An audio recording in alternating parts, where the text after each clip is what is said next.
Have you ever struggled to forgive someone or wondered if it's that time when you got to walk away from that relationship? This dilemma transcends romantic relationships, affecting friendships, family, and even our own sense of self. We all have been there. We've all faced the difficult situation of whether to forgive or to move on. So, in today's video, we will be exploring a universal dilemma that touches every area of our lives. Knowing when to forgive and when to move on. This topic is applicable to romantic relationships, friendships, family dynamics, and even professional connections. So, if you have ever struggled to forgive someone or wondered if it's time to walk away, I am telling you, you are not alone. This video will actually be in two parts. So for today, which is the part one, we will be diving into the signs that indicates and suggests that forgiveness is the right path, and also when it is time to reevaluate that relationship. Welcome to Relationship Revelations. My name is Peace, and in this channel, we explore the complexities of love and relationships. We take it one conversation at a time. So without much ado, let's dive into what we have for today. Let's start with the signs that indicate that forgiveness is the right path. The first sign is sincere apology. That is when the offender genuinely apologizes and takes responsibility. Then you got to forgive. Another sign is genuine remorse.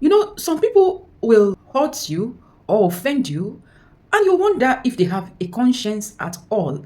It will be so glaring, so obvious, even to the blind. And these persons pretend they don't even know what they did. They pretend they don't even see it. They don't show remorse. But if there is genuine remorse, you got to forgive. That is when they show true regret and commitment to change. Another sign that indicates forgiveness is the right path is personal growth. Take it or leave it.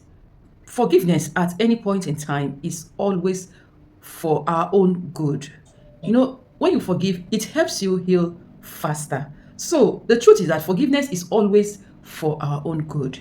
It doesn't matter who offends, it doesn't matter who hurts us, it's always for our own good. So talking about personal growth, when forgiveness promotes self-improvement and healing. The next sign is restored trust. Like I often say that when trust is broken, it takes a very long while to rebuild. If the trust has been rebuilt and you see that the relationship is salvageable, I encourage you to forgive. It's time to let it go. Also, another sign that forgiveness is the right path is when forgiveness teaches valuable life lessons to the person that offended you, even to those around you. So, I want to ask you this question as we continue. Can you think of a time? Can you remember any time in your life when forgiveness has led to personal growth? I'd like to hear from you. In the comments, share your story with us. Still talking about when to forgive and when to walk away, we will be looking at some important questions related to forgiveness. One of such questions is, what constitutes a sincere apology? Is it words, actions, or is it a collaboration of both of them? The truth is that a sincere apology involves both words and actions. It's not just enough to say, I am sorry, but also taking responsibility, acknowledging wrongdoings, and making amends. Very important. Another question is this: is it possible to rebuild trust after a betrayal? The truth is that it's possible, but believe me when I tell you that it is not as easy as it is being said. Yes, so many things are involved, but with consistency and intentionality, it is achievable. You see, rebuilding trust requires transparency, open communication, and a consistent behavior.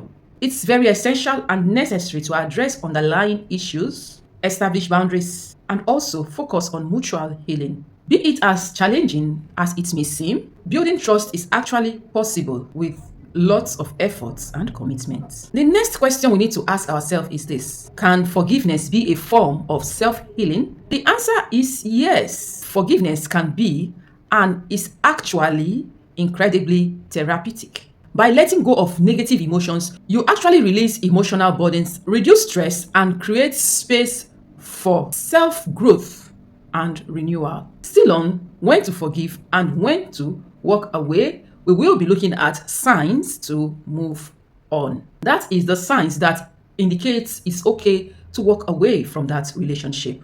The first one is repeated offenses. I mean, someone continuously hurting you, as in continuous hurtful behavior despite apologies. Another sign to move on is toxic relationships. When that relationship is abusive and manipulative, please walk away. It's very, very okay. Another sign is lack of accountability. That is when the person refuses to acknowledge or apologize. Please walk away for your own sanity. Another sign that it's time to walk away is unaddressed conflicts or unresolved trauma. The last sign is emotional exhaustion, when you feel drained and depleted. It's okay to walk away. So, I also want to ask you another question. Have you experienced these signs? How did you handle it? Please, I'd love to hear from you in the comments. Thank you so much for sticking with me this far. This is the part 1 of this series, knowing when to forgive and when to walk away. In part 2 of this series, we will be discussing making the decision between forgiveness and moving on. Remember to subscribe to this channel if you are not subscribed already.